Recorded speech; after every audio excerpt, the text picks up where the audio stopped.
Hi යාළුවනේ ඔන්න අදත් අපි ආව ඔයාලට ලස්සන කතන්දරයක් අරගෙන. ඔයාලට මේ වගේ කතන්දර දිගටම බලන්න ඕන නම් අපිව සබ්ස්ක්‍රයිබ් කරලා තියාගන්න. ඔන්න ඉතින් අද අපේ කතාවේ නම තමයි හැමෝම වටිනවා. ඉතින් අපි මේ කතන්දරය අහලා බලමුකෝ. ඔන්න දවසක් එක ගෙදරක කුස්සියක මහා කාලකෝට්ටියක්.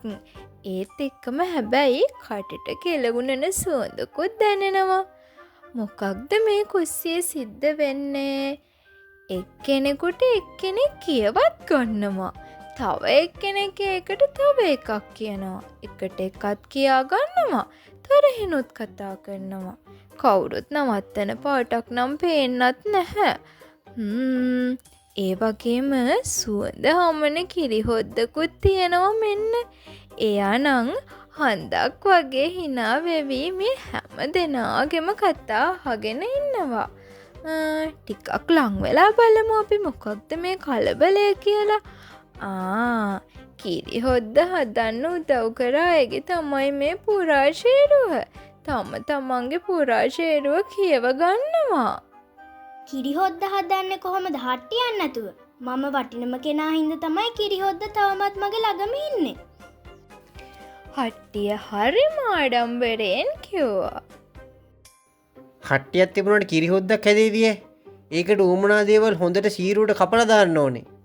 අම්මිරිස් රතුළු උණු රම්පේ කරපිංචා මේ වම්ම හීනට කපලා ගන්නවා දැක්කේ නැද්ද? ඔන්න ඉතින් පිහිය හරිම උස්හඬින් කිව්වා. මේ ඇහුණද? කිරිහොද්ද නම් කිරි ඕනේ. කිරි ගන්න කොහොමද මන් නැතුව? මතක තියාගත්තොත් හොඳයි. මන් නැතුව කිරි හොදි හදලා හමාරයි. හිරමනේ මහා ගාම්භීරකමක්ම වාගෙන කිව්වා. ඉතින් අනේ මේ කවුරුත් කැමති නෑ පරාද වෙන්න. හැම කෙනාම කියන්නේ තමන්ගේ පුරාශේරුව විතරයි. ඔන්න එතකොටම පුංචි කීයක් කියාගෙන නැටුමක් නටමින් තාලෙට අඩි තියාගෙන හැන්දාවා. ලිපේ තිව්ව වෙලේ පටන් හොද්දේලුණු ඇඹුල බල හොද්ද හදානි වෙන තුර හොද්ද එක්ක නැටුවේ මං හොද්ද හදානි වෙන තුර හොද්ද එක්ක නැටුවේ මං. මේ අහල නැද්ද කතාවක්? හැටි නොග හදන කිරිහොද්ද මොන වගේද කියලා. මං නැතුව කිරිහොදි රසට හදන්න හිතන්නවත් එපා. ඔන්න ඉතින් හැන්ද ඔන්න ඔහොම කිව්වා. මම තමයි වැඩියෙන් වටින්නේ. නෑ මමයි වටින්නේ. වැටියෙම වටින්නේ මමයි. මන් නැතුව කොහොමද? එන්න පමාත් එකක් හැප්පෙන්න. එක්කෙනෙකුට වඩා හයියෙන් අනිත් කෙනෙක් කියවනවා. ඊටත් වඩා හයියෙන් තව කෙනෙක් කියවනවා. අයියෝ කුස්සිය නම් හරිම ഘോഷාවක් මෙන්න. ඒත් එක්කම මෙන්න එපාර 3-5 බෝතලුත් පටන් ගත්තා. බෝතල් එකට කිටියේ හැප්පෙමින් ඒගොල්ලන්ගේ පුරාශේරුව කියන්න පටන් ගත්තා. රණ්ඩුව නම් එන්නම වැඩි වුණා.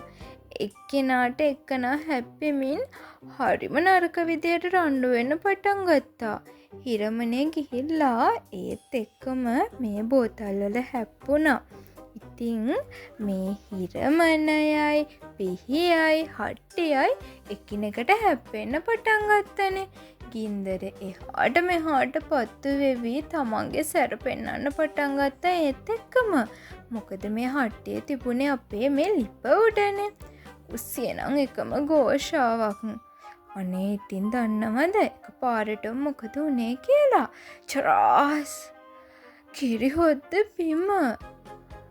හොද්ද බිම දිගේ මෙන්න ගලන් යනවා.